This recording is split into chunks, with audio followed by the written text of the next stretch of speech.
বর্তমান সেনাপ্রধান জেনারেল উপেন্দ্র দ্বিবেদীর আমলে ভারতীয় সেনাবাহিনীতে সবচেয়ে বেশি যদি কোনো শাখায় কাজ হয়ে থাকে তাহলে সেটা হচ্ছে ভারতের ড্রোন উইং।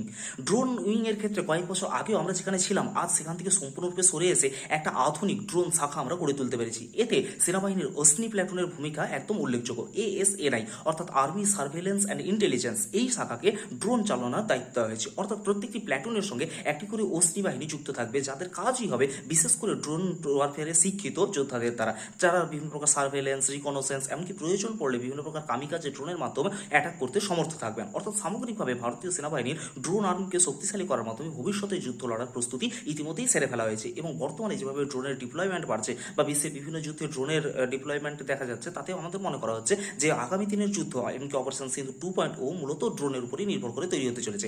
এদিকে একদিকে যেমন ভারতের নিজস্ব প্রাইভেট ডিফেন্স কোম্পানিগুলোর সেল বাড়বে বা তাদের কাছ থেকে সাপ্লাই পাওয়া যাবে, তেমনি সেনাবাহিনীকে এফেক্টিভলি ব্যাপারের মাধ্যমে ম্যান পাওয়ার লসের হাত থেকে বাঁচতে পারবে।